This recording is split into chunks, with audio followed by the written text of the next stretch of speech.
Quorum today, so I declare this meeting good and going. And I'd like to thank everybody for coming to this meeting. We'll go through the agenda and the activities a little at a time here, very typically what you've seen in the past, if you joined us, and I appreciate you coming. Would one of the commissioners like to do the invocation for us, please? No? All right, let's bow our heads here, and we'll do a short conversation. Thank you, Lord, for guiding us in dealing with all the safety, fire, police issues that we run into, flooding issues we may have had in the last past. I appreciate it. We all appreciate your help and guidance. We look forward to the future activities. We thank you. We ask you to help guide us during this commissioner activities that we have on here, to listen, to deal with it, to work together, to resolve, and come up with the best solution possible for the community. In the name of the Lord, we pray. Thank you. Amen. All right, the agenda talks about approval and review of the meeting minutes. I'll move to approve the minutes of the last meeting. Second. We have a motion, we have a second. All in favor? Aye. Thank you. Let's take a short look at a financial report this morning. Yeah, I'm going to refer to the handout that Lisa left out in front of your police here today. First of all, we're going to talk to the second and third columns. The second column says July 24th to June 25th. Think of it as February year-to-date. So, I mean, it's 8 months, or 7 months, actually 8 months of financials. And then the number next to it, the column next to it is budget 24-25. And so first, if you drop down about halfway to the middle of the page where it says total commission revenue, you'll see that for the first 8 months of the year, our total commission revenue has been $150,640. The budget was $194,730. So we're at 77% of our planned yearly revenue, which compares to, we're only 66% through the year. So we have more revenue than we expected. And again, all along, it's been because of the construction review fees. What this sheet doesn't yet reflect from the bookkeeping group is the budget amendment that we passed just last month, I believe. Okay. And so if you look at what our budget amendment was, obviously our year-to-date spending is the same, but our total projected annual revenue right now under the new budget amendment is $223,000, 708. Again, we called it up because of the strong construction review fees. And so that would actually put us at 67%. So if you look at the budget amendment, we're at 67% year-to-date. 8 months into the year is 66. So we're basically right on or above what you would consider our revenue for the year. To talk about expenses, just turn to the bottom of the second page. And again, we're just going to talk to the second and third columns. And the second column, you see our total expenditures so far for February year-to-date is $140,433. The budget was $126,228, which again would be 62% of our budgeted expenses compared to, again, 66% through the year. So we're under our annual pace for expenditures. If we compared it to our budget amendment, now we actually called our expenditures up a little for the budget amendment for two main reasons. One was we had increased the salary and wage benefits for Michaela. And number two, we put $10,000 in, as you might remember, to recruit a new director. Mm-hmm. And so we're only, if you look at what our revised total expenditure forecast for the year was, which is $244,605, we're still below that. We're at 57%. So in both cases, we're at or above on revenue and below on expenses. We do need a motion to accept. Any comments? And we need a motion. I make a motion to accept it. We have a motion. Second.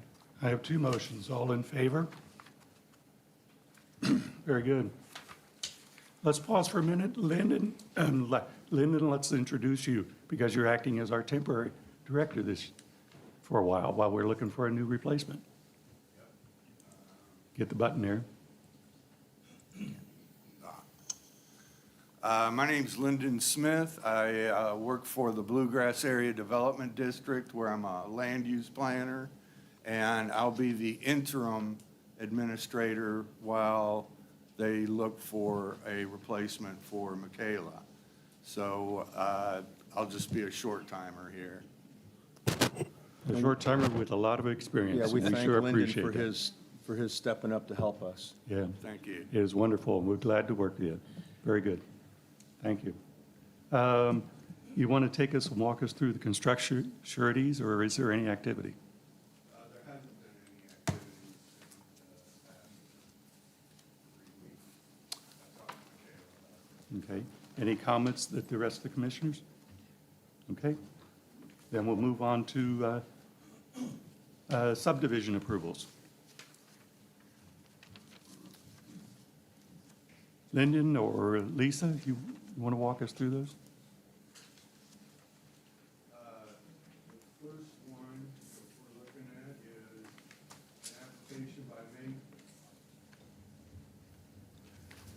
an application by Mason Belcher has applied for a subdivision of 34.47.457 acre parcel of land located at 45 White Oak Road, Boyle County. Proper is zoned AG, and I believe you'll have a copy of that before you. Uh-huh. We're not projecting today. I think we'll do that next time. We often will project them. Sometimes we'll project the landslide, but sorry about that today. I don't think there was any comments on the tech committee or any special issues of any sort on this particular one. Let's go through all 4 of these and then we'll vote. They're all in common, Pat. They're common today, so. The second plat is from Jonathan and Anna Ruth Miller. They've applied to subdivide 43.33 acre parcel of land located at 7005 White Oak Road, and this property is zoned agricultural. The third, Team Leader LLC has applied to amend a subdivision plat with improvements. Did you have a question? Just a minute. On, I take it on the minor survey, Jonathan and Ruth Miller, I assume it meets all of the technical committee requirements. Yes. And I take it that track 4 is just a retrace only then? There, They talk about creating 3 tracks, and I assume that track 1, 2, and 3, but there's actually 4 tracks, so. That is correct. Track 4 is a retrace only then? there wasn't, It must be the remainder. yeah. It Because that looks, would be- it looks like track 4 is the remainder that was left after they cut off, you know, the others. As I recall too, during the tech meeting, that if you were to take the perimeter around the whole thing, that's what it started as, and they pulled the other tracks out of there. Is that right? Introduce yourself, please. Dale Shepperson with AGE Engineering. That is correct. The track 4 is the remaining portion of the property. So we're actually creating 4 tracks, right? By default, yes. Yeah. Pull your mic up a little bit for us, Sorry. see if it works. There you go. Sorry. Thank you. Yes. Okay. All right, thank you. Now, please, Okay. The property is zoned agricultural. Jumping on to Team Leader LLC is applied to amend a subdivision plat with improvements of a .719 acre parcel of land located on the South Danville bypass, and the property is currently zoned HB. A second application by Team Leader is a subdivision of 2.454 acre parcel of land located on Freya Mave Drive Lane, Danville, Kentucky, and that property is also zoned HB. yeah, I happen to be on the tech committee, so let's go back to the third one, which was the minor survey plot. Okay. Owens Chevrolet Team Leader LLT That, if you look at that map, that happens to be where Chick-fil-A is at. If you want to use that as a reference. Yeah. So the discussion was around the road, and as you go down your paper, in essence, when you stand on the highway and look at it, it's going to start going up the hill Towards that water tank. for the water tank. And it is, although you can't see it here, it's a substantial grade is what that is.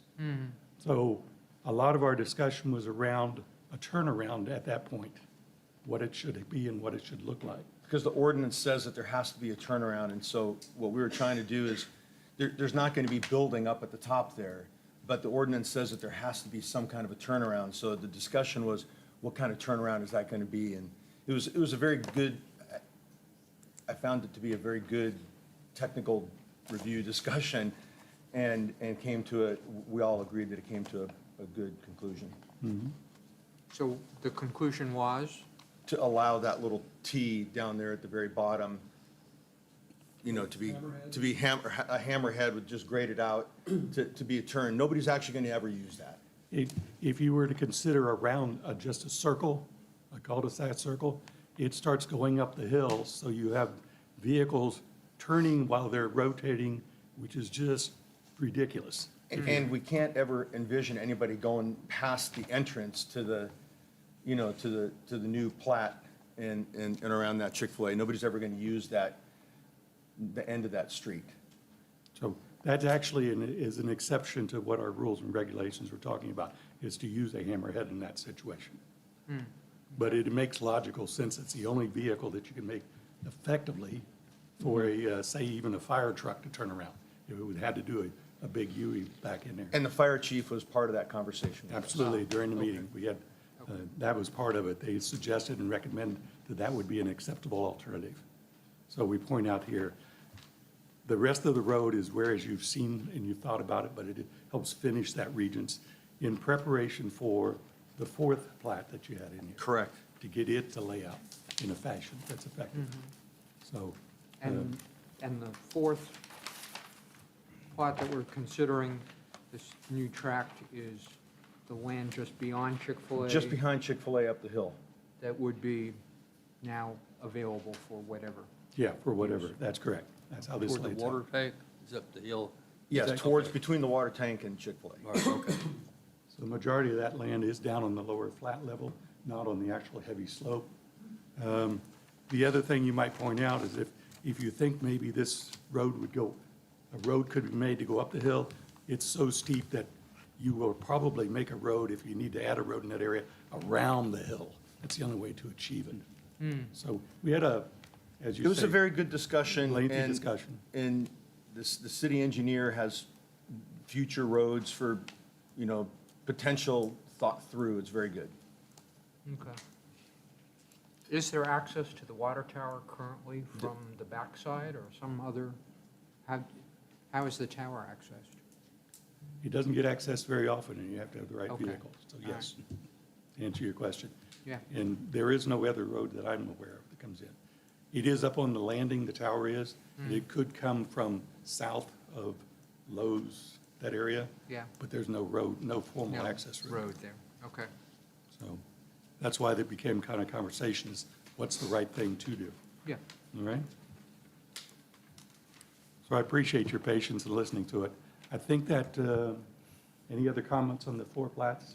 And there, for the third plat, there is a name to that, this road with the hammerhead stub now? They're calling it something, did I see that? No, what you saw was the name of the road in Ah, front of Chick-fil-A. okay. Because that, the front lot is May Boulevard now. Okay. I don't know if this is helpful, since this is a public hearing, for anybody that's listening to this.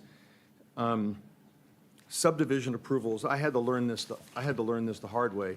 Subdivision approval doesn't mean that we're approving a subdivision going in, what we think of in public as homes going into a subdivision. Subdivision is dividing a current land plat into other, you know, subdividing it into other lots.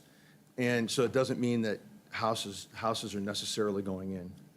A subdivision can be two to, like, when I bought the 6 acres in front of my house and then replatted it with my own, that's considered a subdivision that came before P and Z. So that's what you're listening to. Right. And in these cases, the first two are rural properties where the owner is breaking it up into 2 or 4 subplots. All right. If there's no other Mr. conversations. Chair, I move that we approve all 4. All right, we have a first and we have a second. Henry? Pardon, Henry? Since we are taking exception from the subdivision regulation standards, I would say that the motion should include that the exception from the subreg standards for the team leader plat on the turnaround is justified by input from the fire chief and the recommendation of TRC as the best acceptable solution given the layout. Yes, that would make it Thank you. appropriate. So we'll Thanks. use that on. As amended. All right. All in favor? Unanimous. Thank you very much.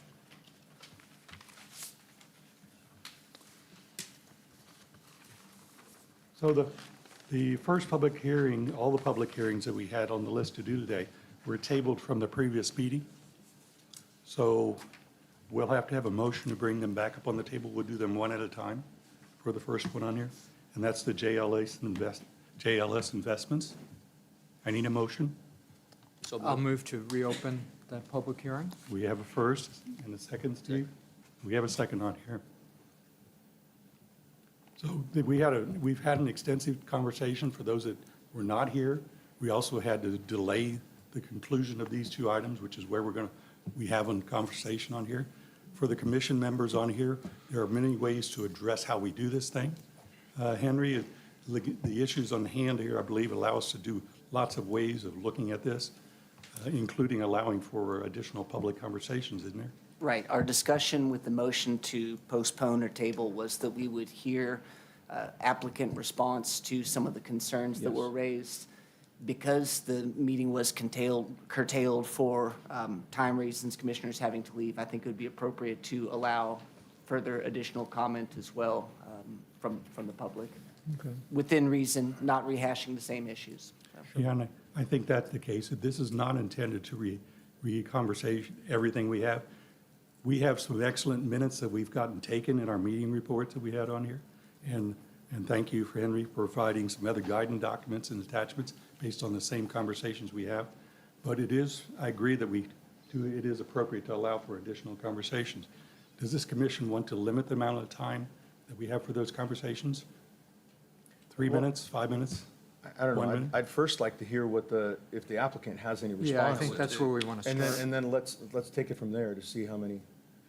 I think that's a really good. And I think that we should limit the discussion to the applicant's, to the responses to the applicant's response, if that makes sense. Again, the concerns we've already heard from the public have been on traffic, Yep. on And flooding, Yep. on density, and the R1C home types, allowable home types. So we've had a lot of input on those already. So I guess we'd like to hear from the applicant to see what response or they may have on one or all of those 4. Okay, I think we can guide on that alignment. And for those coming up, I'm just going to run kind of like a rough clock time so we don't go on. So forgive me if I interrupt you, but we don't need to be here forever, but we want to make sure we have adequate time. Again, Your I'm name? Dale Shepperson with AGE Engineering. The applicant owner, Jeremy Shepherd, could not be here today. He had already scheduled a meeting basically out of the country. So he could not postpone that, so he could not be here. But we cannot hear what he is saying. can you now? If you want to pull it out there and hold it, it might work too. It's kind of Yeah, you can it's pull an it out. it's an awkward one try that. Okay, so the owner, Jeremy Shepherd, could not be here today because he had a previous engagement of being out of the country that he did not, of course, he did not know about this meeting until the last meeting, so he could not postpone it. So he's not here today. But as far as the traffic study that we're talking about, proposed. We're working with Robert Baker from the division from the state of Kentucky, and he has addressed what we need, and we have all that information going forward. Sorry. Most of the time I've got a booming voice, or my wife says so. Yes, you do.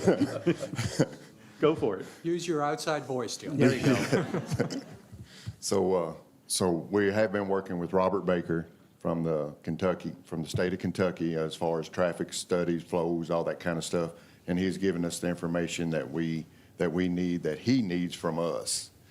So we're working hand in hand with him, and we're waiting on a response of what else he needs. He's given us some guidelines, but of course there'll be more as it goes along. Dale, were there any specific concerns from the state for traffic? There was not from him. He didn't mention anything about any particular concerns, just typical stuff that we would normally deal with on a entrance. So I take it on the topic of traffic then, is that that traffic study would be required to be completed before we would do any major subdivision plat approvals? Yes, whatever type traffic study that he would require. Right. Dale, I'd like to jump in here. I didn't get to talk to you before this hearing. I didn't realize that the property owner would not be able to be here. Our regs do require it that the property owner and the person who's buying the property, if there's someone like that, have to attend the public hearing, or they have to be represented by an attorney. Now, Commissioners, the reason for that regulation is from guidance out there, not in statute, but guidance that says that this is the practice of law, and we've discussed this some before. And the other reason is so that the applicants can give binding authority to accept conditions that you might put on their application. Mm-hmm. That's the reason for the regulation. I wanted to bring that to your attention today. To what level does that, can we proceed and hear people, but we can't make a conclusion? Is that what you're saying? We can't vote on it? You can't force restrictions. It sounds to me enforce like, it restrictions? sounds to me like the owner is authorized Dale to speak on his behalf today, but we have to take that into account. And you're saying that it's a guideline but not a law? It's a guideline, but not a law. That's practice before this Yes. body is the practice of law, and it should be carried out by attorneys. And that's, I think, what our regulation is recognizing here. Okay. So Henry, can we continue and listen to Dale but not put any, gosh. We can't put this to a vote today. And we can't put anything binding onto them today. The zoning ordinance provision doesn't go so far as to say, or else it won't be heard, or else you can't apply conditions. I'm just telling you what I believe the intent of it was and why that's there, and kind of the pitfalls that we might run into. Yeah, that I is, realize the public has shown up today, that it's already been delayed once, and that's why I'm giving it to you in this kind of qualified manner. Yeah, But thank you. that's what our reg provides.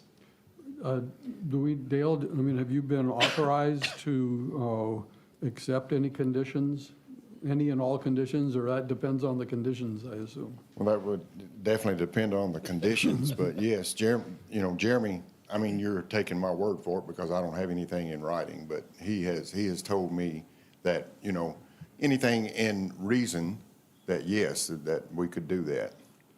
But that sounds to me like that any decision we would make would be somewhat conditional upon the owner eventually reviewing what those conditions are and agreeing that with your Correct. acceptance. Correct. Is that right, Henry? Yes, that's correct. I think maybe the other reason for this provision is the ability to answer any questions or concerns that might come up, and I'm sure that Mr. Shepperson is fully qualified to be able to answer technical questions, but that's Right. what we're faced with. What do you today. recommend, Henry? Only recommend. We'll make the decision.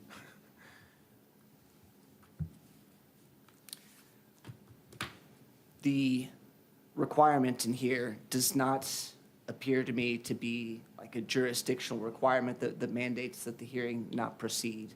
I think if we were to tread into areas where I thought there might be some exposure for the commission, or we were dealing something where we clearly needed the owner present, I'll speak up. But Okay. I think Yeah. if the commission is satisfied, I think we can proceed. I know that opposing counsel will raise her concerns if any there are, so. Right, if it gets to that point where we have a great number of those, or issues of that nose, we'll have to table what we're doing. Yeah, I think we'd rather. We don't have a choice. With the public here, we'd rather hear Yeah. as much as we can and have some discussion and decide where we are at that point.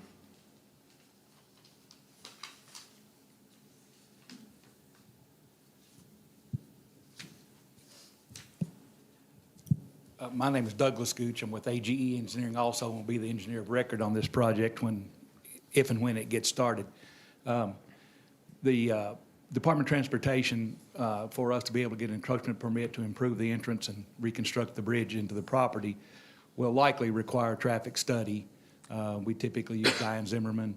She's graduated from UK with me 40 years ago now, and we have complete confidence in her traffic studies, and so does the Department of Transportation. So whether or not it gets left turn lane, the right deceleration lane, all that will be considered in the traffic study. She'll use the trip generation manual, determine how many trips are created by the certain number of lots, and you all have I think, a pretty comprehensive layout of the entire property, so it's pretty easy for Diane to figure out how many trips are generated. So the traffic issues will be handled kind of by the Department of Transportation. They'll decide about turn lanes, about what might be required out there.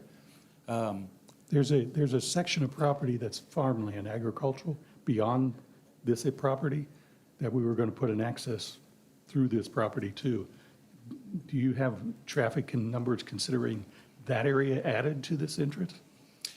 That can be added. That's as, typically the Department of Transportation defines how many intersections we look at the impact on. And Right.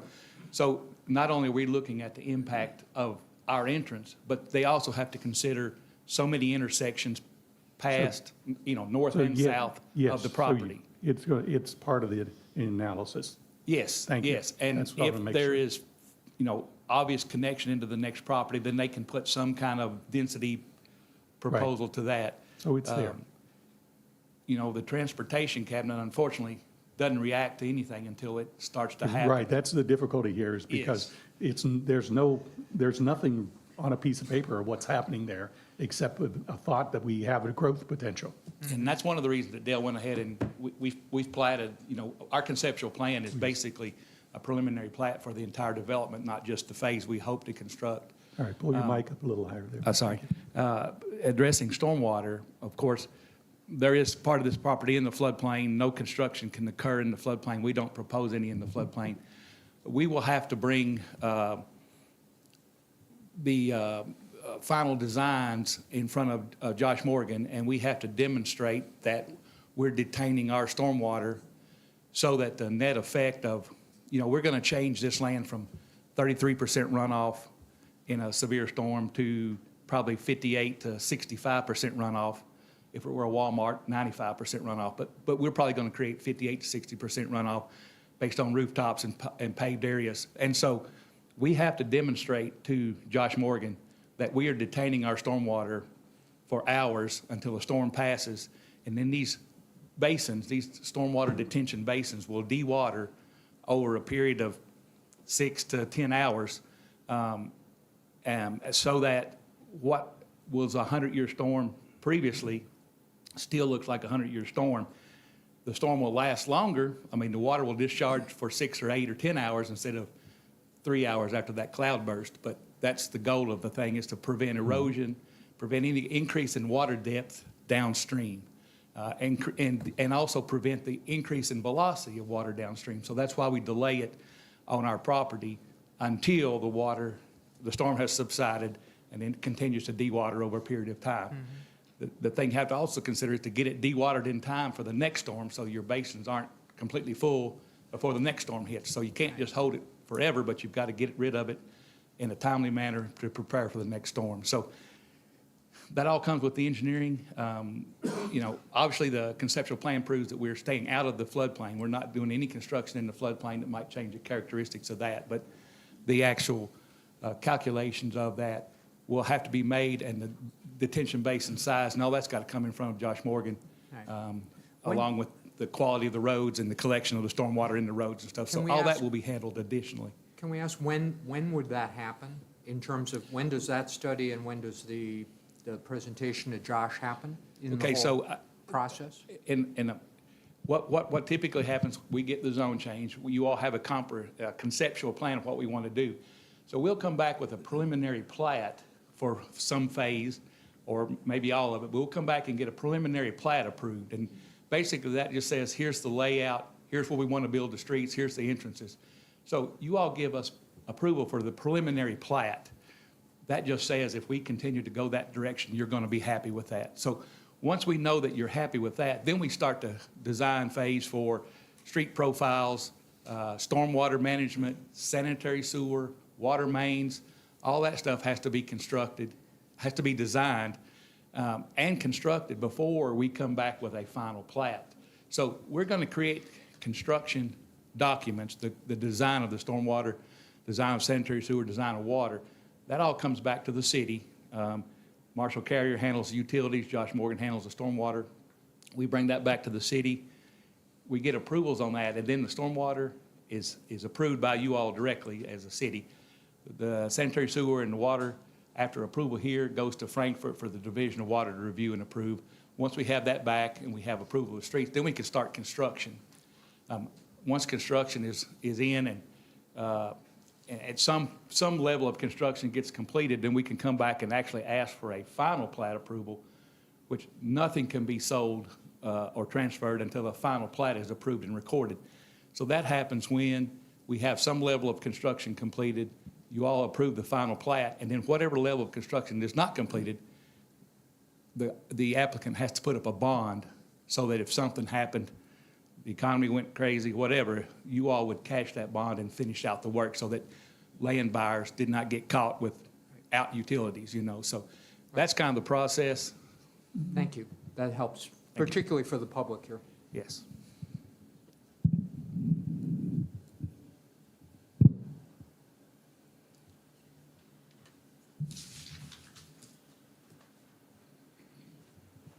All right. Anything else on density? Were you guys going to, Did you have any other did comments? you have any other relative to responses density? to the public concerns on density? I think that was the main point, the traffic and the water.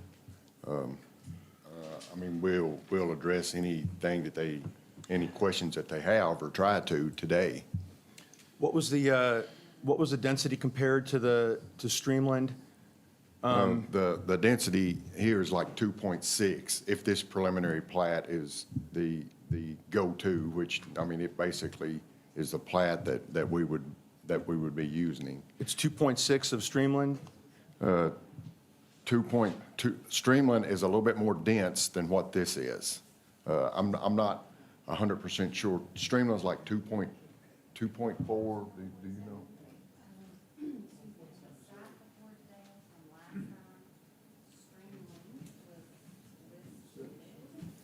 I'll get this on mic, Yeah. showing 1.73 dwellings per acre, Streamland. The subject property would be 2.41 dwellings per acre. Yes. Okay, and the issue with our zoning ordinance was that we compare the properties next to each other, and there's a factor that we're looking at? The comp plan guidance says Yes. you don't exceed adjacent developments density by more than 50%, and the numbers I just gave you are 39%. 39%. So you're not supposed to go greater than 50% density to the ones next door? Correct. Is that on both sides, or is that on just the one side? Well, the other side, it's a small farm, if you will. And then, of course, in the very back, it's a larger farm. Okay. Streamland is the only subdivision. Yeah, that's good. And that was in our minutes from last Right. meeting, that the 39% differential. Right, it's smaller than the 50%. Right. That was in the staff findings. All right. What about R1C home types? That came up a little bit last time. You know, R1C allows single-family detached, modular, manufactured, zero lot line, single-family attached. And can you talk anything to which of these 5 types that you're proposing to have? Oh, Well, these will all be stick-built homes. There Okay. no manufactured mobile homes. Nothing like that. There'll be traditional builds. Other than that, I mean, that's what they're going to be. Well, is there any plans though for, you know, duplexes or anything? Or is this all single-family stick-built home? Single family. Stick-built homes? Yes, yes. Right. And here we go, Henry. Is that something that you'll be willing to make as a condition so that it's in the public record? Yes, I would check with the owner to make sure, but yes. So the single-family detached? No Detached? duplexes, no, No, no.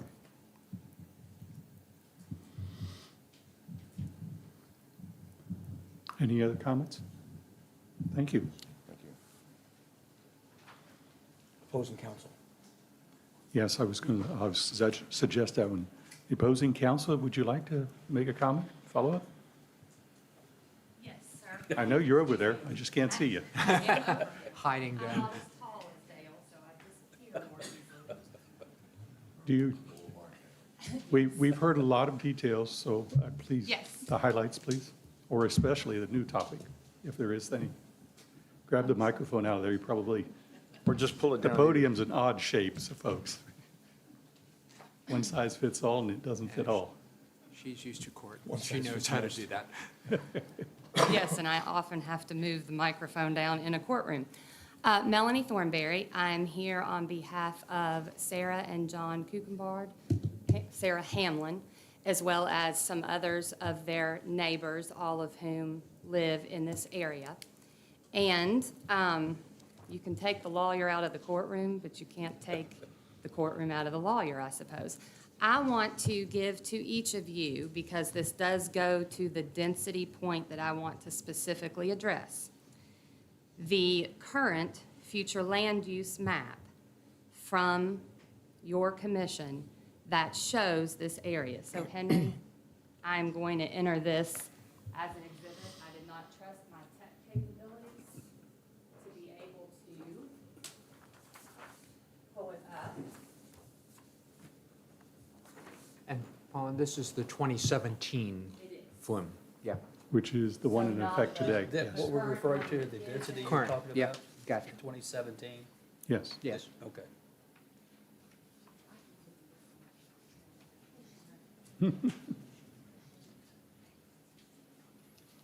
So if you all will look at 33 Shakertown Road, you will see that the area of Streamland and the majority of all the contiguous area out there is designated as low-density residential, according to the legend.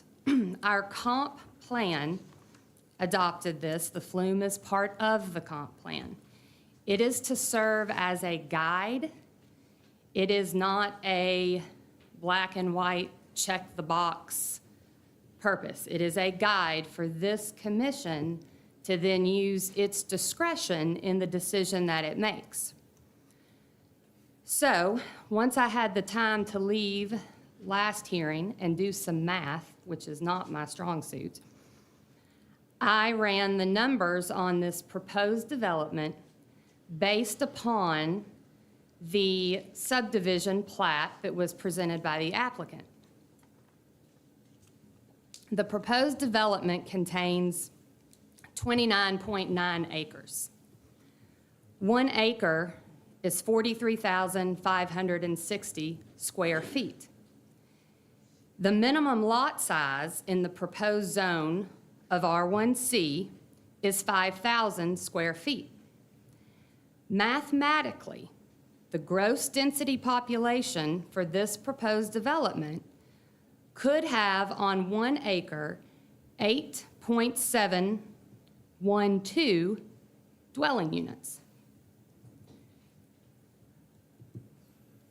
The potential max density for R1C of 8.712 per acre is well outside of what our comprehensive plan defines as low-density residential housing, which says, I think it's on page 144 in our comp plan, that low-density residential shall be limited to 1 to 5 dwellings per acre. The reason that this is important is because once a zone change to R1C is granted, anything that is permissible in R1C can be put on this property. So it is our position that the first element for approval of a zone change is not met by the applicant because this does not fall in line with our comprehensive plan and the flume. So then what you all are tasked with doing, both by statute as well as your own ordinances, is to see if one of two other elements are met. The first being that the current zoning classification, which is R1A on the rear part of this property and ag on the front part, is inappropriate, and that the proposed zoning of the applicant of R1C is more appropriate. We have heard no testimony from the applicant that is in the record that would allow that to be found. So in other words, simply from a legal perspective, that element is not met under statute. The second thing that you can find, and the testimony has to support the finding, is that there have been major changes in this area that were not contemplated when the current comprehensive plan was adopted, and that those changes have significantly altered the character of the area. That simply has not been shown by the applicant, and I don't need to go through for what reasons it does not have a changed character out there as it did when this current comprehensive plan was adopted.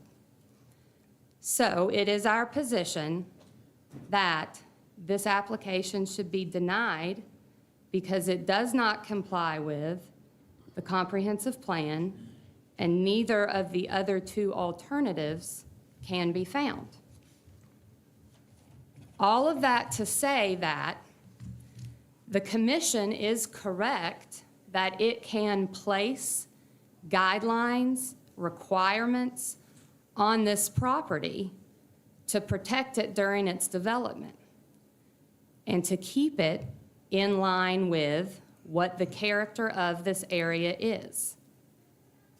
So I would encourage this commission that if it is to change the zone there, it ought not change it beyond the R1A designation, which will be in conformity with all the neighborhoods that are adjacent and located in that area. Everything from Streamland to Candlewood to Colonial Heights to St. Michael's Crossing.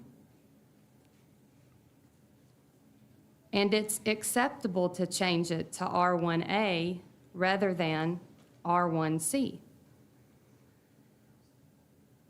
Now is the time for the commission to carefully look at and consider any limitations or requirements that it wishes to put on this proposed zone change if the commission decides that the applicant has met its burden to get the zone change to begin with, which again, it is our position that that has not been met. And as I think Henry probably suspected, I do have to do my job and put to record my objection that our ordinances do require for a zone change specifically that either the property owner be in attendance at a public hearing or that the property owner be represented by counsel, by an attorney. And with all due respect to these two gentlemen sitting here from AGE, both of whom I have worked with a number of times, they are not attorneys. And in my experience with this commission, one has to provide a written authorization for someone else to act on the owner's behalf. And I believe we heard testimony here today that AGE does not have written authorization, which my understanding of the law would be that needs to be either an agency letter that is in the file or it needs to be a special or limited power of attorney to give that authority. So, there is my relatively brief response to the density. Thank you very much. Ms. Thank Thornberry, while you're up there, I Yes, just sir. wanted to confirm, your theory that this exceeds low-density residential is based on the fact that other R1C uses, other than the ones shown on the plat, could exceed 5 dwellings per acre? Is that? I'm sorry. What's your math on this project or the zone change exceeding 5 dwellings per acre as required for low-density residential? When you take how many square feet make up 1 acre, and then you calculate then how many developable, that may not be a word. Yeah, that's a word, go ahead. Square feet are in the total acreage of this project. That is where you come up with the number. You're talking about what they hypothetically could do versus what they've proposed? So when you're approving a zone change, no, Mr. Yeah, Ruby. I understand this- what you're this- saying. You're saying that we're But you're gonna, not letting me say it. okay. I can back at you. I said that very respectfully, sir. I wanted to finish to answer your question as well as Mr. Smith's question. Once a zone change is granted, this party or any other party to whom JLS Investments may sell the property can then propose to change and do something of greater density because it falls in the R1C zone. That is why the particular classification of zoning is so important. JLS, Investments may have every intention of doing the full development of this property.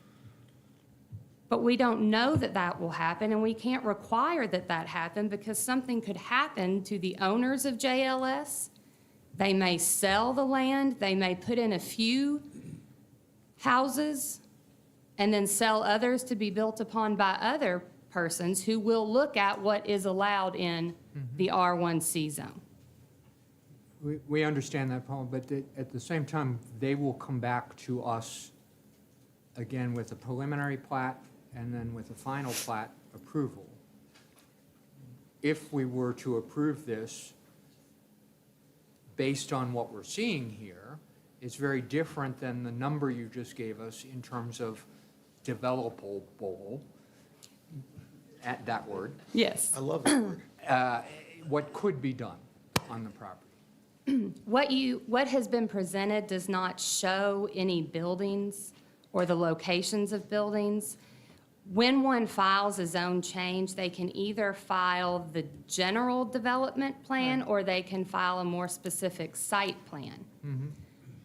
Once the zone is changed, it would be my position and my concern that when they come back with a site plan, if there have not been very specific conditions about the density of this project, then a site plan, whether it's by JLS or somebody else, can make it more dense than what the applicant has indicated here previously. They could. So But we're still required to make an approval at that point. Are you all going to box yourselves into a corner of, well, we approved R1C, and this falls within R1C, therefore, we need to approve it? And that's just a hypothetical, I'm playing devil's advocate here because I've seen this I sort of thing understand. happen in the 20 years I've been practicing. Sure. These attachments would generally be a condition we put on. Did I remember correctly that you guys actually presented the plat, the proposed plat? Yes. The preliminary. The preliminary plan, which you would. So have. that, I guess the reason, what I was getting at is that I would actually argue exactly the same thing that you did, okay? Except for, this isn't a hypothetical. They actually did propose something. So we're not being brought a hypothetical. We're being brought a very practical to consider. And they showed a proposal with the actual lots and homes on it, not, No, there are no homes on this. The lot sizes. lot sizes. So that assumes one home per lot, No, it doesn't. except for that they just said that they were going to put one home per lot. Wait. If you're not at the speaker, Hang on. don't I get guess what I'm excited. getting at is that we have been told at multiple meetings now by multiple different people, oh, you would believe that? Okay? We've been told that if the state says something about the road, we've been told, you would believe that? We've been told that if the engineer says that this is either acceptable or not acceptable, we're told by somebody, you would believe that. We have to be, we're in a trust-based society. We have to be, hang on. When you pay your credit card, you are in a trust-based society. When you come before us here, you are in a trust-based society, okay? We have to go by what somebody tells us, or else we don't believe anything, okay? We have a track record of dealing with people here, okay? If they tell us that they're going to put one house on it, that we can make a condition on that, okay? This is how we work. This is how we operate, okay? We cannot, the members of this commission cannot sit here and be our own traffic study.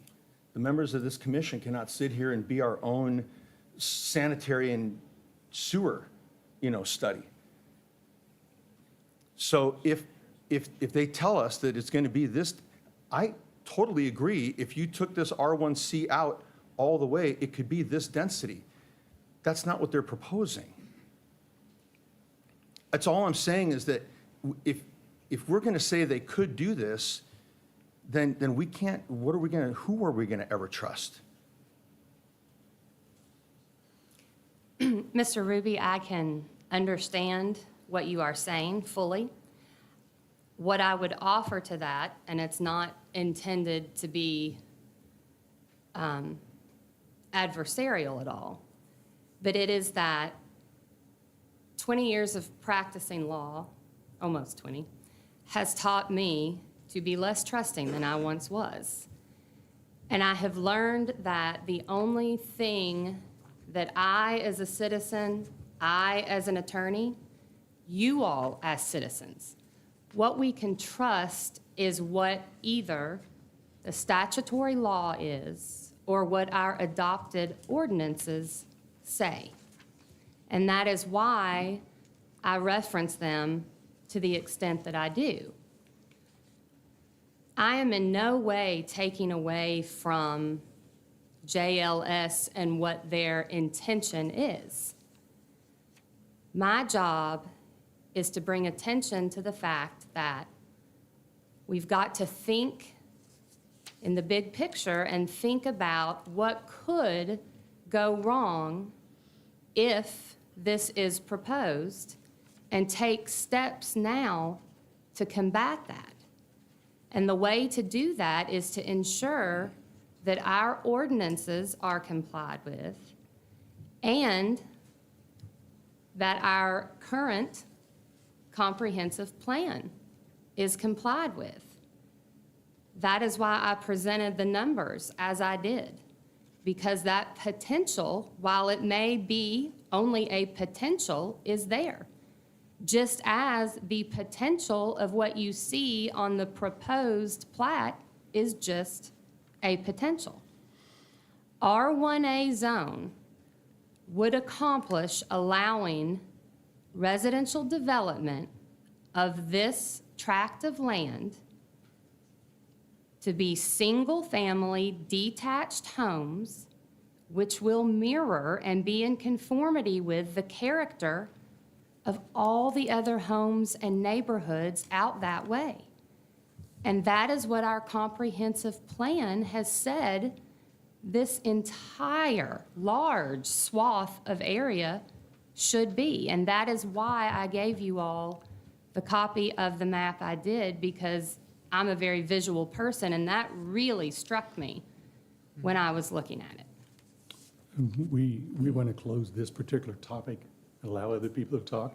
You have Yes. another minute, or are you satisfied with what you presented? I'm satisfied with what I presented. I And wanted to let's- be available to answer any questions if there were any Right. others. Yeah, thank you. And I Thank think you. I would like to take a few minutes and move on to other people to present. If they've I got something new understand. and beyond what we already have heard about.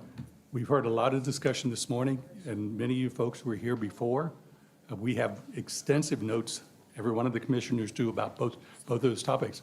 I would love to hear if you've got some new perspectives, though, on the topic. Do we have anybody from the public that want to speak in favor of it at this point? And I'd like to try to limit to about 2 minutes or 3 minutes. Give me your name, address, please. And try to use the mic, it's a tough one. You may have to raise it now, though. Yeah, My name is Daniel Wells. I live on Spring Hill Road in my home for life. And I'm very concerned about the traffic flow. I know you've talked about it before, but is there a connection between this development and Meadowbrook that sends traffic down Spring Hill? And is there anything that prevents it? Because the flume shows extension to Meadowbrook in this area. well, we utilize the traffic study topics is what we use in that topic. So if it's part of that arrangement on there, but it considers a lot of things, if I remember correct, on traffic studies.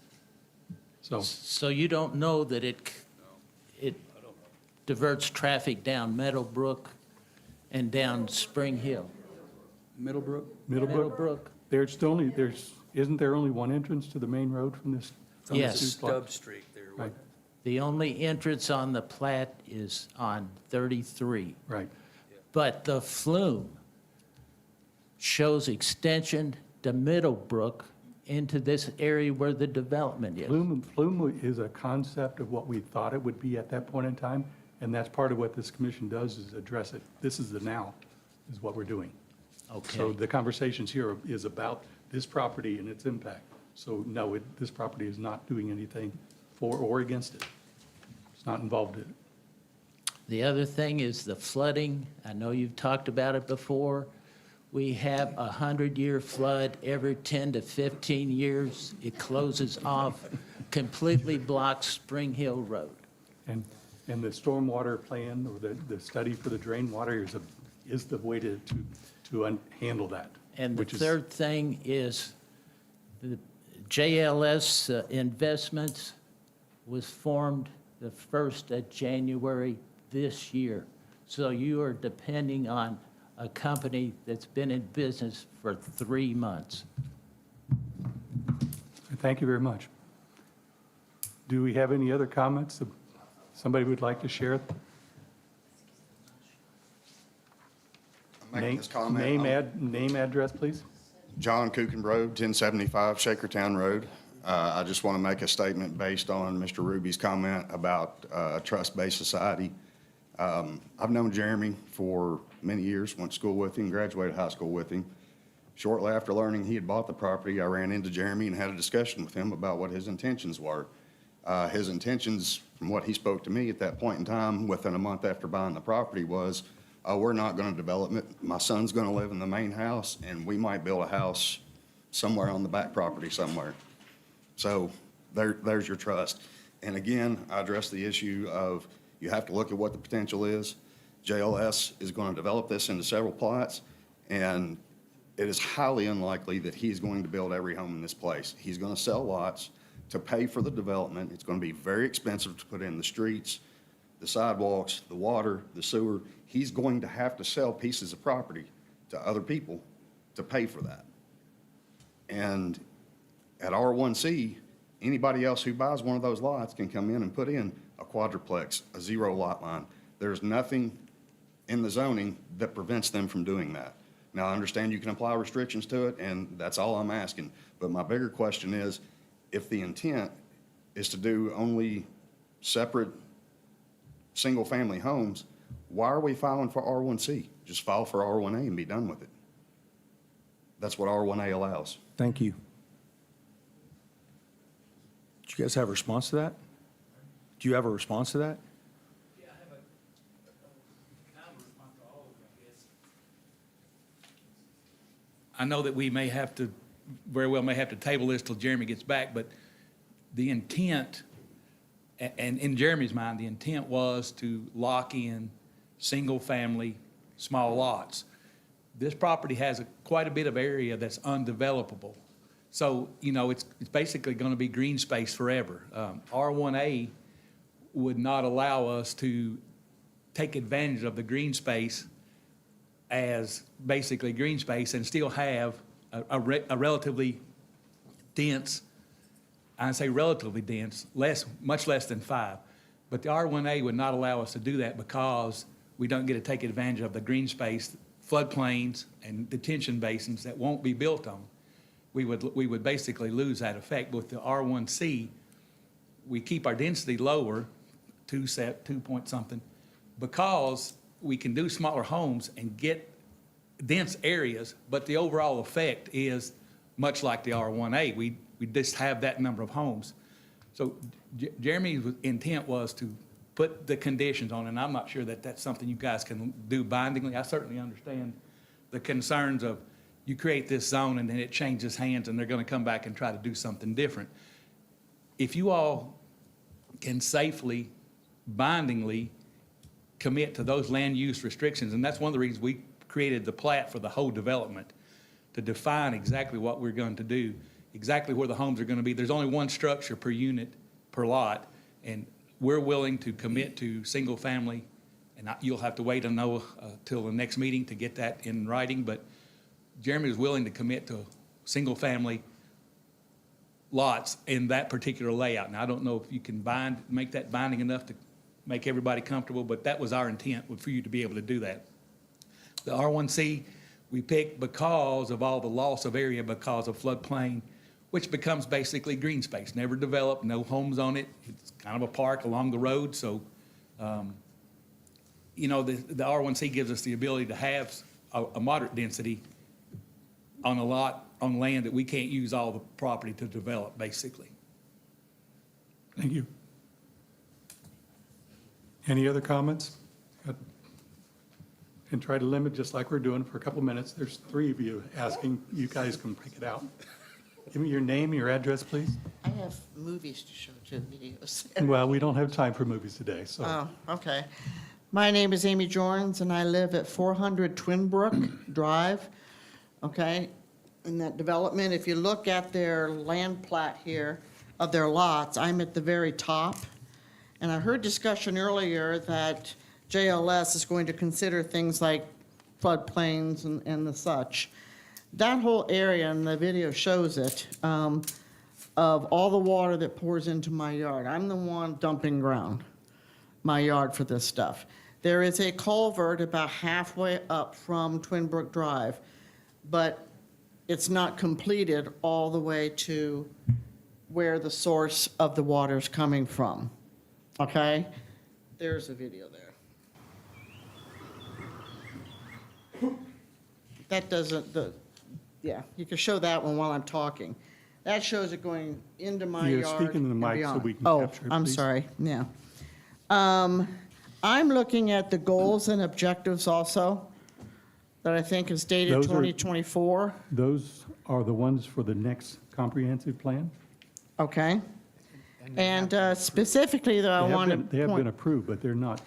I understand, They've I not been. understand. They've not been applied here. But that area there, I don't know if that's part of, you know, what you're going to build on, because I see lots backing right up into my yard. So that whole acreage area there that goes around that turn is something, and I'd like to have it defined somehow. Is it a protected wetland under the Wetland Protection Act? Is it a, you know, a water basin? What is it? You know, I've had crawdads coming up on my porch that are washed out from that thing. The water is so strong. So you have about a minute left? Okay, but, where does the pipe go? Can the pipe come through my property, okay? Extend the pipe, all right? And I have an issue with the elevation. This is the entry point. Okay, the elevation. The farmland is much higher than my ground. So if he's gonna landfill that area and not save that as green space, what am I looking at in my backyard? Am I looking up to a neighbor, across from a neighbor, or what? So, right. but that's the entry point. Thank you. Name, address, and. My name is Tara Edwards. We own the property at 707 Shakertown Road. Mine is more of a, I think, a question in the context of limiting what's possible versus what's proposed. So if we have the constraint where they can't build anything but single-family homes, but they sell the property, which is, you know, we know is possible, can those lot sales also have, can we require that those lot sales have a deed restriction so that they can only have a single-family home? So the zoning ordinance for R1C permits single-family detached. Yes, we can make a land use restriction for any conditions that the applicant will agree to, and that restriction will run with the land. Okay, so even if you guys The sell? the Okay, restriction stays with the land, not with the owner. okay, And it's in the clerk's office. all right, thank you. All right, thank you. I think we had one more, or two. Yeah, please. Name, address, please, and watch the microphone. It's a tough one. My name is Betty Kelsey, and I live at 412 Twin Brook Drive. The Twin Brook Drive goes right into my driveway, the end of it. I have lived there, my husband and I, for 57 years. And during this 57 years of time, we have had a lot of water running through our property. My question to AGE is the fact that the plot that came out to everyone does not show, of course, emphasis has always been on the front stream across of Streamland. This plot does not show the stream that runs downhill from my house, our property. There is a stream that runs in the back, and that's what runs into Ms. Jorn's property. We have, for years, every time it rains, because we're down in that gully, there's a hill from Middlebrook down, and then into the this mic. hill they want. that, Speak into the mic, Mr. please. Shepherd plans to build Speak into on. the microphone. We And gather it in the anyway, notes. being downhill from both of those, we get a stream of water, and it's going to this little creek that's not shown here. On one end of this creek, there is and it's a winding little creek. And of course, the woods are around it. The deer and a lot of different animals live there. But on one end, there is a sinkhole, and which is a big concern. But every time we have a hard rain, and we just had one in February that just pours down through and into that creek, we need to know before we have houses on the other hill pouring down into the same creek, that causes our water around us to go up. And the wetlands down below where they have planned to put houses are going to be on wet land. They're going to be built on that unless something's got 1 done minute. about the creek. One more minute. I'm sorry. That's fine. Go ahead. I'm used to speaking to Yeah, a classroom. I know, but we need to make sure we capture the minutes, and that's what the microphone helps us do. So my question, are you from AGE? Yes, sir. Why was that creek not included on here? What's shown on there is the floodplain. Had- We've shown in blue what's designated as a floodplain. Well, I'm going to have You might- troubles without a microphone so that everybody hears it. he is saying Okay, that thank you. what was designated on this was the floodplain. And we're saying that we've got one of those in the back because when the hard rain comes, it washes all of our mulch from our backyard down to the creek, and we remulch and remulch. So for 57 years, we've had this problem. Can you give me a summary, a conclusion in 10 seconds? Okay, all I'm doing is asking that Mr. Shepherd answer what can be done, and I'm telling him as a neighbor that the housing units below us, we're going to have a lot of water problems if something is not done about it. Go ahead. Thank Go you ahead and go very to the much. mic if you want to make a Oh, by comment. the way, I have some extra copies, I think you all saw that, of what the goals and objectives were done by Boyle County and Danville. Yeah. And one of those had to deal with the sensitive areas that have sinkholes, floodplains, steep slopes, and waterways. And that is, yeah, the future land use map took a specific look at that, and that's what Yes. we're heading toward. So the committee And members that's what here have we're approved pleased that. with. Yes, Thank you very much. you're welcome. Thank you. Name again? My name is Douglas Gooch with AGE Engineering. To address her concerns, what we showed on the map was the FEMA designated floodplain area. They've designated it as a protected area. You can't develop in it. You can't add materials to it, which would change the characteristics of the flood. So that area we've shown. The areas of flooding have to be considered. I think the two attorneys here will tell you that if we develop this property and increase the rate of runoff onto her property and she can show damages, she certainly has a great chance of winning damages in a civil suit. And the last thing I want to be done is brought into a civil suit. So I'm going to make sure that we design something that I can mathematically show we have detained the water to a net effect of no change. Now, we're probably not going to solve her flooding issues because she already has flooding issues, and we can't, you probably can't hold enough water to eliminate the flooding issues. But we are certainly going to work and mathematically prove to Josh Morgan and to someday a judge, if we have to, that we have held enough water to offset our increase in runoff so that the net effect is no change. Hopefully minor improvements, but we won't be able to improve our flooding issue. And, you know, one of our jobs is if we've got an area that's got a sinkhole in it, we're going to have to design around that. If we've got an area that's wetlands, if it actually gets designated as wetlands, there's a chance that Jeremy will have to pay some kind of mitigation fee, typically 3-to-1, for a wetlands area that we're going to develop. They'll have to buy 3 times as much land somewhere else for a wetlands mitigation. It may even come to the fact that if it's that wet, it just can't be built on. It will be part of the green space that doesn't get developed. And again, that's kind of the need for the R1C, is because these areas that can't be developed, they are left basically as greenscape, and they decrease the number of residences that are trying to get out on the street, so it looks like an R1A, but it's because we have dense pockets of homes and then areas where no homes are built. And that, it's not out of the question that some of those areas could turn into a non-buildable lot. We just add it to the size of the lot next to it. And so somebody gets a bonus of a big wet yard, so. All right, thank you very much. We have time for another speaker or two. Come on up, or whoever you like. Give me your name, address, and try to, you give My name is Sarah 2 or Hamlin. 3 minutes, please. My name is Sarah Hamlin. My address is 1075 Shakertown Road.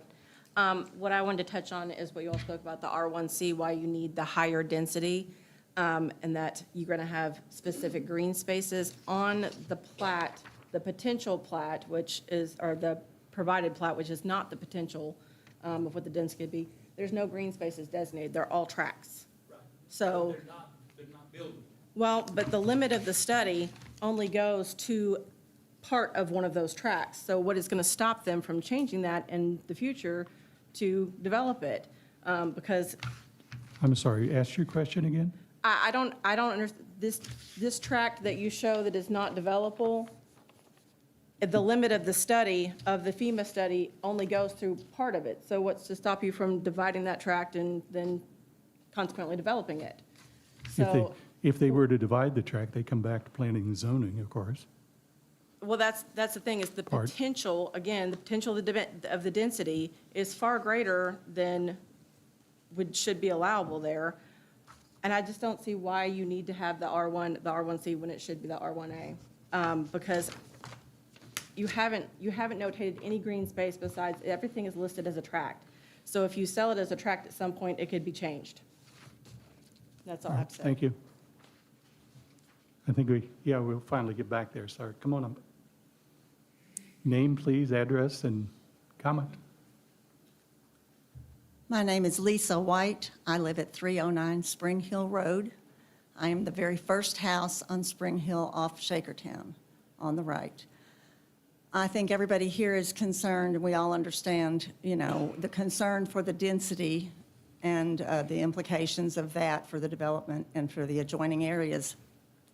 I realize that you all cannot worry, or you can't address the issue of traffic and water runoff and flooding until apparently the development has already begun, if I understand correctly. I think that's getting the, not that we can change the state's policy, but that is a big concern to a lot of us. Dan Wells is my next door neighbor. I have a lot of neighbors. Another lady that had to leave was here. She lives on Spring Hill. The traffic on Spring Hill is already dense and speedy, but the water runoff is significant. I have to clean up after every rain that's significant. State doesn't come and clean up the easement area for me. The water runoff is significant. I think that somehow there needs to be a concern and a plan to address that, whether or not the state will address it before the subdivision starts or not. I mean, it's just a big concern for the people who live there. The other concern is traffic. There are children that live on that road. I cannot imagine increased traffic from what it is already. Most of the time when I pull in my driveway, I'm waiting to be rear-ended because people fly around that corner. And, they don't worry about whether it's a 35-mile-an-hour speed limit. It's 35 miles an hour coming off of Shakertown Road. You have about a minute left. I simply think that a lot of concern is for the traffic and the water runoff, and those concerns really need to be addressed, whether they can be formally addressed by the state or not. The concerns are that, and we need to have some assurance that that is going to be part of the development and the developers' concerns. Thank you. We have anybody else who would like to make a comment? Pro or con? Yeah, we'll wait for our microphone to be replaced. I Yeah, understand we the just battery. lost the mic, so Battery got we're killed. switching out.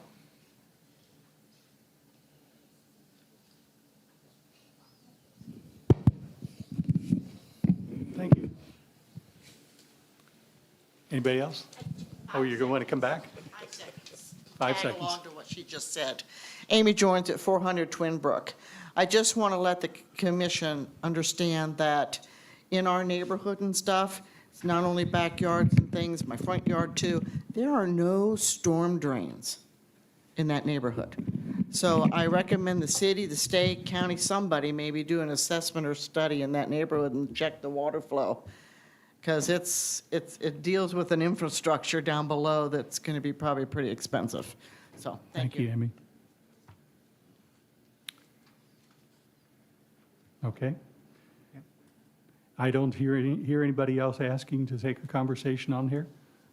We do have issues to resolve. Do we need to continue with the public hearing at this point? Commissioners, anybody coming? No, Is it appropriate to table the public discussion again until next time?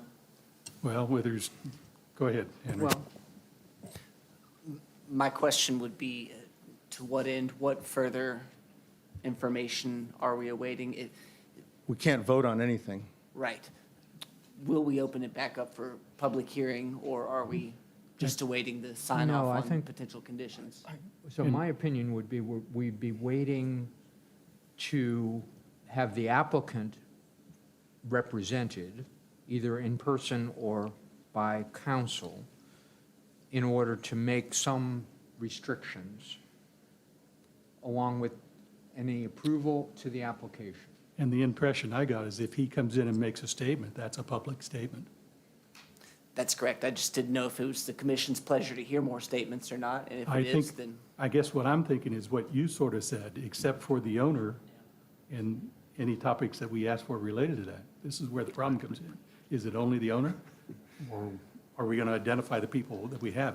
You can't, it's hard to sort out who would talk, who would not talk. That's my problem. Right. If we anticipate a statement from the owner, or if we want a statement from the owner, then we should allow the public hearing to continue next time. And I think that's part of what we need to talk about and confirm, but as you say, Commissioner Booby, I believe we do want a statement. I know I would.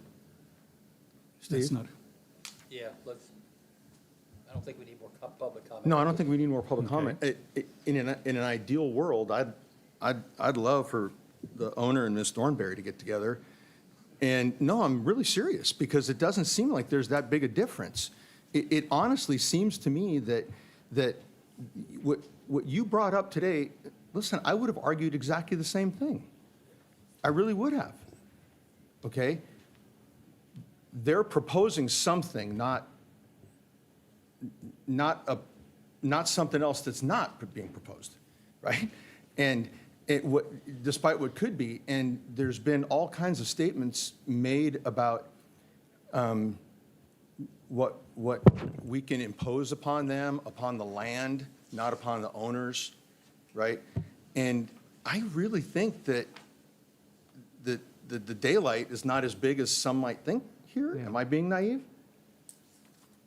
I want to hear from you, whether I'm being naive to that, No, honestly. I do not think you are, and I was simply going to say that contrary to what popular opinion is about lawyers, we are not all adversarial. No, I know. I truly do welcome being able to try and help parties find common ground, because usually there is common ground. Yeah.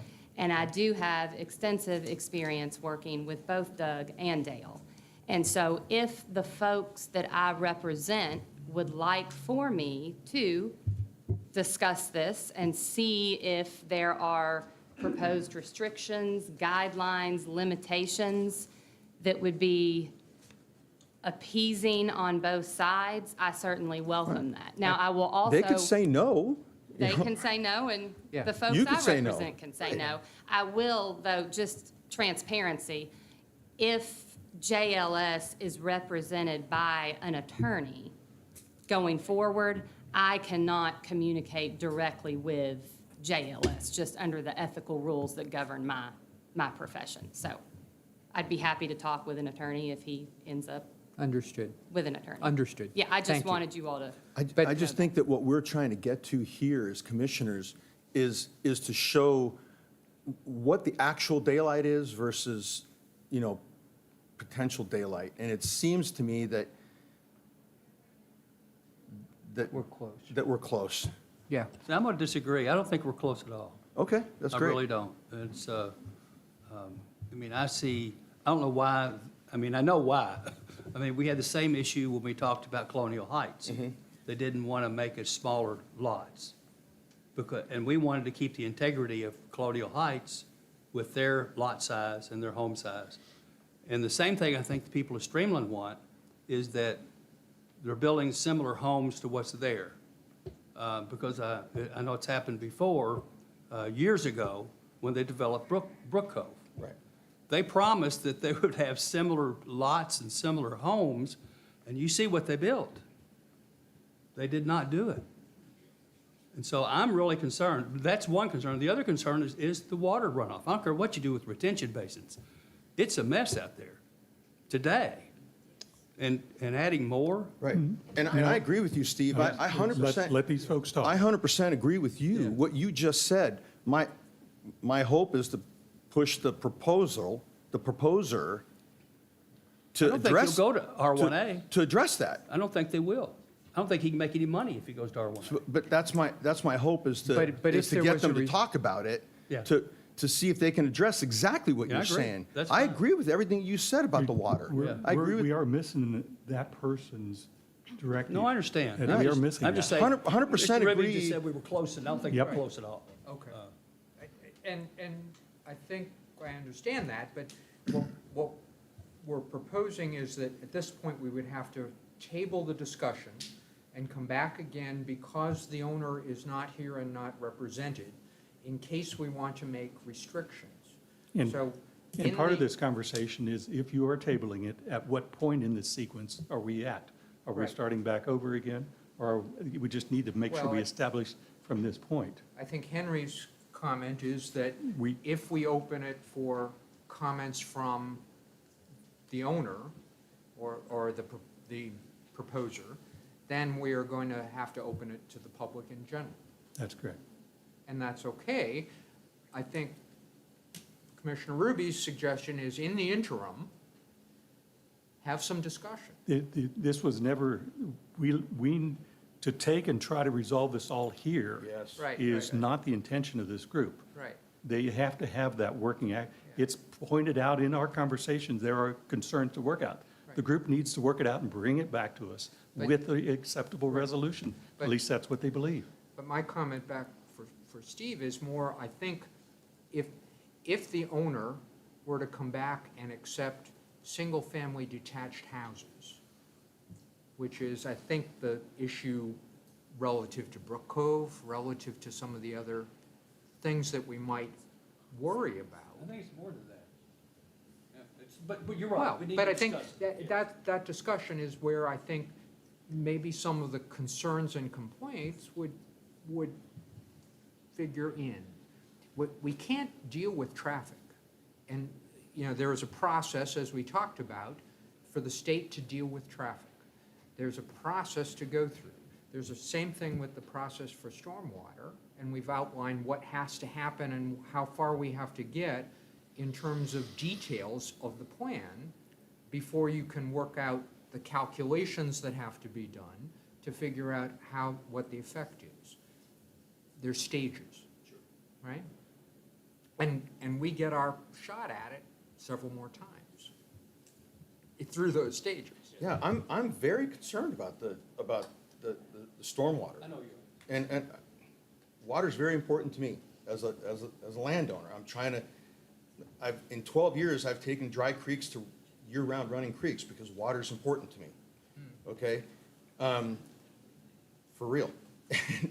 And so I understand this issue. I also understand the issue of why they want to go to a little bit more density, because they're not going to make the money if it's, to me, that's not, anyway. So I understand what you're saying. I would just like to see if there's a way that they can talk about this together instead of in front of us. Yeah, that'd be great. Yeah.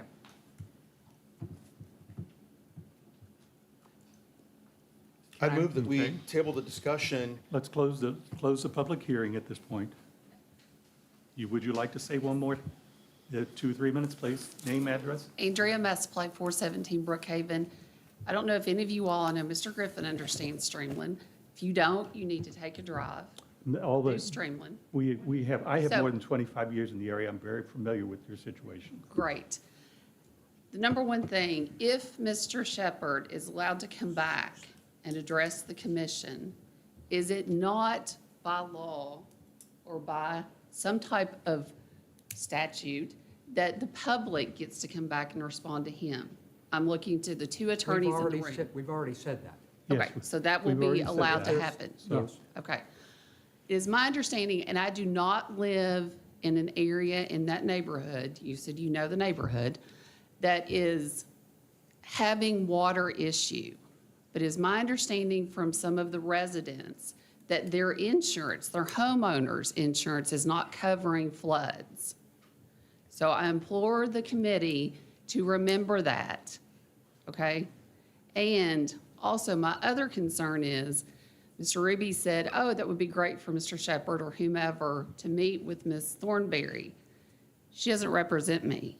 So you have a slew of other residents in this neighborhood who have not retained counsel yet. I'm not sure Ms. Thornberry would take on more counsel. The intention was to bring him back to another hearing. That was what But I'm you're saying, talking Mr. about. Ruby saying to have Mr. Shepherd or whomever meet with Ms. Thornberry, and that's great. But you still have other residents in the subdivision that Okay. aren't represented by You council. got about a minute left. Okay, so I think that's about it, but I just want to make sure that we, as the residents, tax-paying citizens of Danville, have the right to speak when Mr. Shepherd comes back, or his attorney. It'll come back You as a would, public Miss- hearing. you would, so, Andrea, yeah, you would. Thank That's you. no problem. Yeah. Any other comments from the public before so we need to make a motion to close the public hearing? Mr. Chair, So moved. could I, Wait, could I launch one or two questions Yes, to the please. gentleman of AGE? Just to make sure that we've touched everything that's staff concerns. You all talked about one of the three, which is traffic impact study. Michaela raised something about the conceptual plan and an odd layout for the intersection. What's your plan for that, or is that something that will be worked through with the traffic impact study? That's my leg, sorry. Yes, we talked about that at the last meeting, and we were going to get with Josh, and he was wanting to smooth that intersection, not at 33, but where the two roads comes together there, right off of 33. So he was wanting to smooth that out a little bit, and we'll do that as it progresses. Right, you may have talked about this too. Do you have a stub street going to the northwest property? Correct, Thank you. correct. Were you going to get a revised preliminary plot with that, or you'll include that at some point of the revised? Because that stub system's been bounced around and how it joins to that property in the back. It could be a lot of ways. We can revise it Okay. for the next meeting, that You got time to do that? won't be a problem. The only thing will be we can't guarantee that the road will be where the intersection, we'll get with Oh, Josh. yes, yes. But we'll, And you guys can work out the specifics, but just show that there's a feature like that in there. Yes. Joining to the property, okay, yes. thank you. Okay, that took care of what you have there? Thank you, sir. Okay, we'll close the public hearing on here, and we have a point of discussion we have here. The direction is very simple on here, continue what we have now, but I think, Henry, you've already pointed out, we cannot continue to do a vote at this point, or direction. Our zoning ordinance requires the presence of the applicant or an attorney. So, Right, right. so we will have to table this conversation, from what I understood. Yes. Is that how you understood it, gentlemen? Yes. Ladies? With response from the proposant and public hearing, public response from all. And I would recommend we just have the public hearing just like we would have today's public hearing, which Correct. was Well, I no think that's- conditions. and I no think that's sort of- what physically would happen. Right. If we table this again, we will be tabling it and then reopening a public hearing at the next meeting. Okay. Just like And- today. And Henry, if there's any variation of how the owner should represent us that you would think would be possible, by all means, reach out and let us know. But I think he will have to be present here is what we're saying. Yes, sir. Okay? And anything that he proposes gets gets response from the public. Absolutely. It's Anything. available. Yeah. So,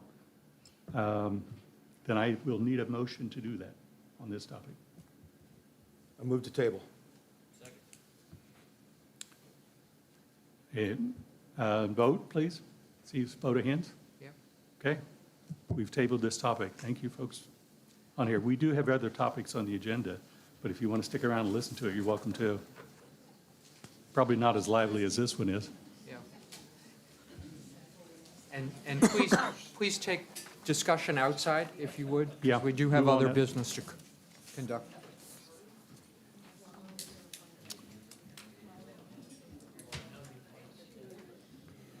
Move on out the door there, folks. Come on. Thank you.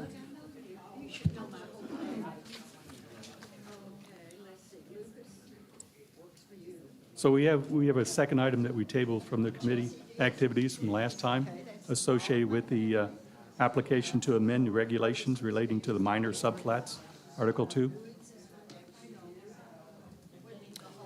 Ladies and gentlemen, please.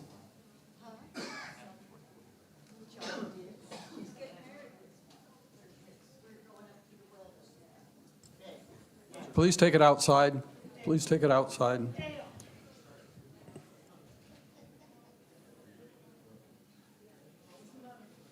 Oh, his brother, yeah. I need to have a motion to bring this one back up to table, to be able to talk it. We're from the tabled one on the Boyle County Commission for the application to amend the regulations. I need to bring it Our up amendment back from being to the tabled. subdivision regulations. I need a motion. I'll move to take this off the table. I need a second. We have a second. We'll bring it back up on the table. Linda, did you have any comments that you want to make on this topic? I have looked it over, and it seems to be reasonable in terms of requiring a topographic map in order to better understand the site topography. So I'm good with it. Okay. Any opening comments on here? I open the floor to anybody here in the public that would like to make a comment on this, pro or against. All right, I see no activities and no motion, nobody coming up to the table. We'll close the, Remind me, what were the regulation changes? they're actually in the document, if you'd like to see them. Yeah, and in the last pages of what we've got, there's a red line section. Shows you the before and after. Staff can approve minor subdivisions administratively, so this is further delineating what's minor and what's major, and also allowing for that topographic survey to be Correct. requested. So it's a clarification that was not as clear. I'm trying to add it to the details. Right. It's one the previous director had been wanting to remind herself to do it, and she grabbed it at the very end. Yeah. Before she left. I read it over, and I didn't see any concerns that I know of in the area. No. So, okay? And it's been before us. I Yeah. mean, we've had this for a couple months because we tabled it from last time. Commissioners, if there's no conversations, I need a motion. I'll move to accept the amendment to our subdivision regulations. All right? I need a second, please. Hearing those 2 seconds, all in favor, say aye. Aye. Okay. It's unanimous on there, so we'll table that arrangement on there. So that gets us in new business, if I understand correctly. Any any reports to advisory committee report? Anything to say? It says none. Okay. Budget committee report? We don't really have a report. I guess I would just say that I did sit down, representing the budget committee, sat down with Ray's bookkeeping and Michaela and Lisa, and basically worked out a plan on how I will be stepping in and handling some of the things that Michaela was doing, make sure we pay bills and sign time sheets and make deposits and that type of thing. Okay, it becomes a hardship, just let the commission know. We'll we'll put another person on if it becomes a hardship. You with me? All right. Personnel Committee, is there an update?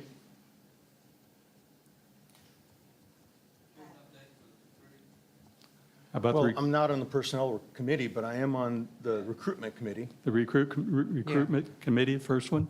Yeah, Henry came back to us with showing us where we stand as far as the other planning and zoning commissions around us, and we're significantly lower in our proposed pay than the others, to the tune of $30,000 a year on the low end, and $50,000 a year on the mid to upper end.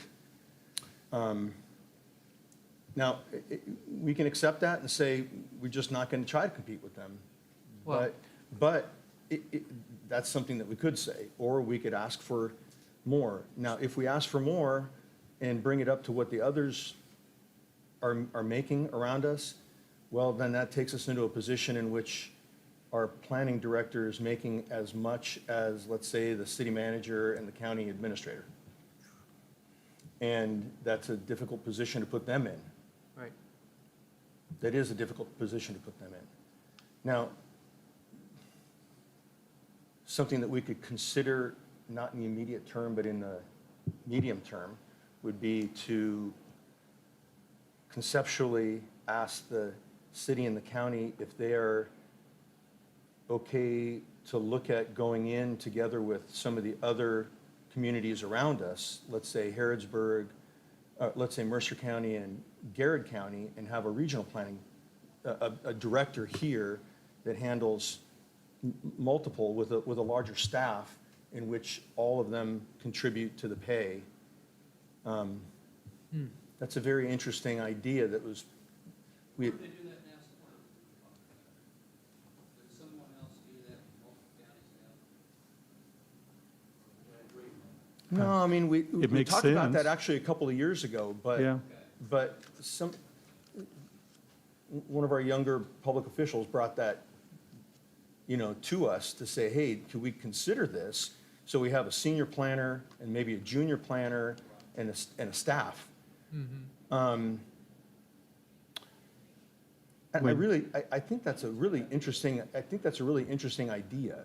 We think it through, too, the issues on there, because what you're suggesting is, okay, 3 days a week here, 2 days in the No, weeks. they'd live here, they'd But live and I'm- work here out of our office, but be But responsible handle for. topics coming from the Right. other But be locations? responsible for, let's say, 3 counties, hypothetically. And that way, the pay for the entire staff is pooled, and I'm very aware of, we have to be careful to not pay our planning director for P and Z more than we pay the senior officials in our governments. Yeah. Okay, but if that is offset by responsibilities from other jurisdictions, then that's probably acceptable.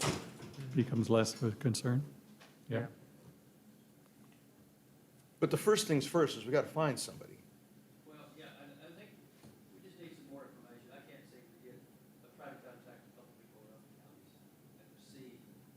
I know the one job that we had compared to, that job is huge. Not just the salary, but the job is huge. If you look at the area they're responsible for, they have so many independent cities. We got a few, but they got. Yeah, it goes up dramatically, yeah. Major industry. We got an industry, but nothing like. Sure. Right. So, and they're bigger, half the square miles. So, I mean, I think that's probably not a good comparison. We want to compare to it. I just don't think it's a good comparison. Talk about it, Washington. And I just don't think that's a good comparison. I really don't. That's why I'd like to find some others. Right. We have one other opportunity that we should at least discuss since it's been volunteered to us. But Steve Hunter's called a couple of different people here and made it clear that he'd be willing to come back. Excuse me, Commissioner Ruby, I wonder if we might want to go into closed section. Yeah. So I'd like Session, to go talk into about. closed session. Yeah, before you bring a lot of names in there. Okay. Can we take it into closed session? We can for personnel discussions. Can I make a move that we go into closed session? Okay. Do we need to?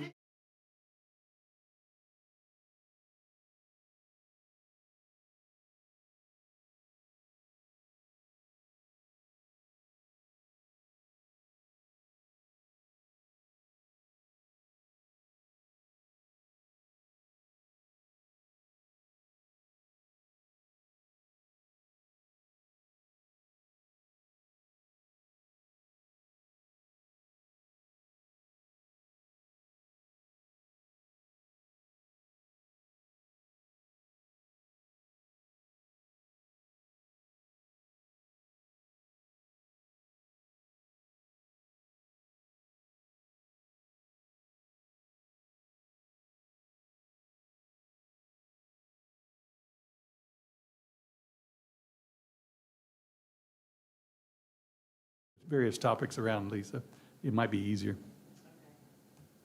So, all right, we're gonna stop on the Personnel Committee activity reports, including that. We're just gonna jump down to the other new business, which is the election of officers and committees that we have on here. So, interesting list on here. Yeah, I would like to propose, and I have her approval to do this, to nominate Sally Davenport as our chairman. Okay, instead of having Jim Boyd at this point. Jim is, Jim is resigning from Yeah, Jim Jim has is resigned from the resigning. Okay. commission. Oh, he is, okay. And Second. we can take this as nominating each officer individually, or we could do a slate. I guess that depends on if there are multiple people throwing their hat in the ring, but just want to put that out there. Well, that's what I was wondering too. It might, look down on the list in front of you, and if anybody has a comment about wanting an extensive conversation, I would propose we just go as a big slate, do it one time. I think a slate makes sense. I'd like to propose Steve Griffin as the vice chair. Yes. I was only doing it as interim, and I am not interested in doing it afterwards. I'm too buried up with other things. I don't know whether he wants to, but I'd also propose Terry continue on as treasurer. You know, I think I guess we would ask everybody, is everybody else comfortable with your current, committee assignments as shown here? And if we are, we'll continue as part of the slate, with that being the committee. Yeah. Correct. With the exception that as we get some new committee members on, we'll have to backfill Jim Boyd since he was on. Right. Correct.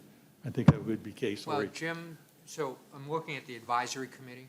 So right now, it's Jim and Ann are not there. So it's Sally and myself until we get new members. I guess the question is, Rita Douglas, would you like to be on any of these committees that you're not currently on? You're already on the budget review committee. So we have openings on the advisory committee. You're already on budget review. Would you like to be on something else? What do you need me? Just put me where you need me. I'm good. I'd like to see Steve on advisory committee.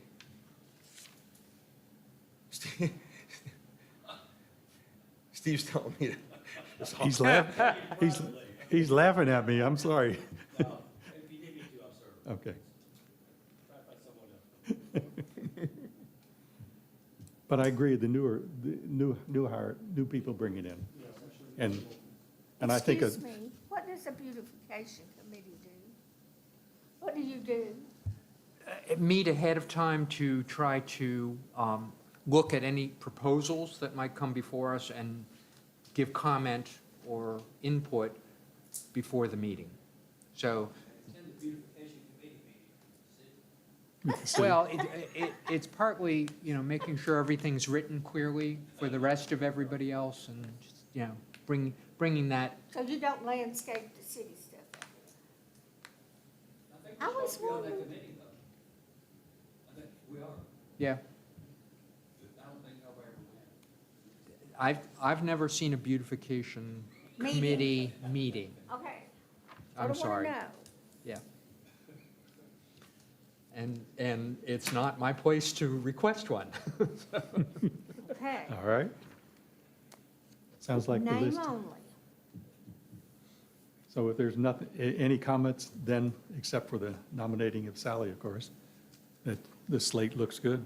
So Sally as chair, Steve as vice chair, Terry stays as treasurer, Everything else would stay the same. Yep. Except Or for finance. Danville-Boyle having to be backfilled, and then Steve would be taking Sleet's place. yeah.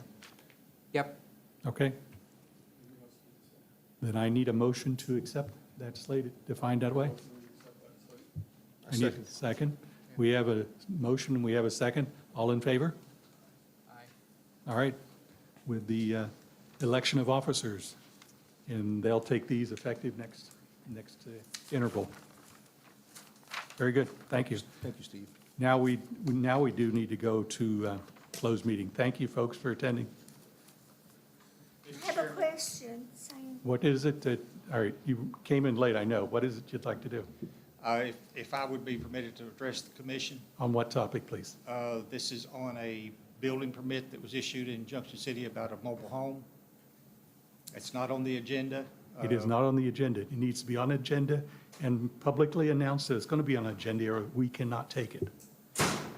You can work with Lisa to get it and get it on the agenda. But if you come here, it has to be publicly announced before you arrive. Well- We don't take walk-ins. Your attorney may want to discuss this in your executive session, so he is aware of it.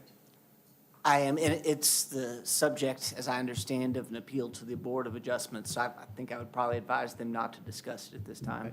The Board of Adjustments is, I'm not asking for a discussion. I'm just wanting to present something to you because I'm afraid we've got a problem, and it's also. if we were to close this meeting, Your you'd problem. talk to us, but you can't close, we're still in this meeting.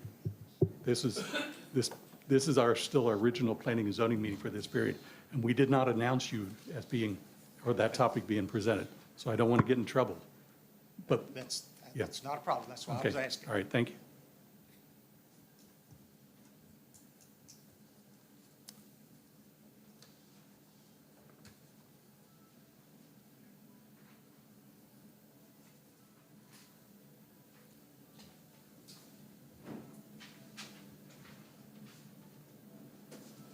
Luther, does the mayor have a copy of all that? He doesn't.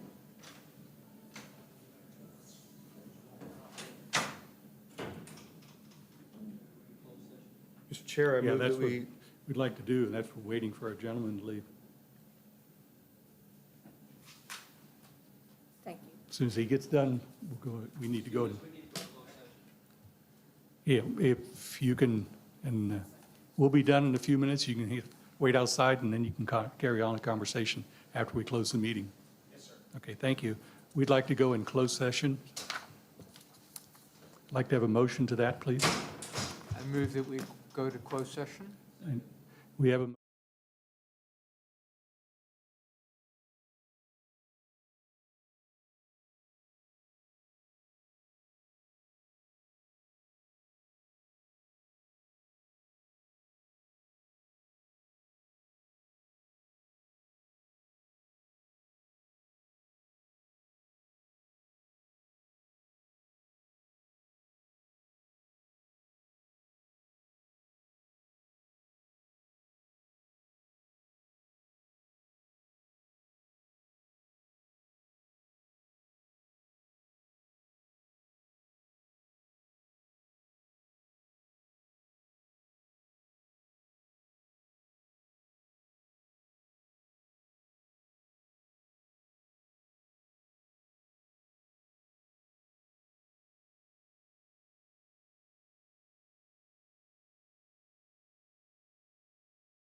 It's unanimous, please. Make a motion that we, Thank you, Henry. We're out of close. Wait till he's, We're on gives public. us a thumbs up here. Okay, Okay. go ahead. move that we close the meeting, A motion to adjourn. adjourn the meeting. We have a second? All in favor? Thank you. Aye. Congratulations. Unanimous? Thank you.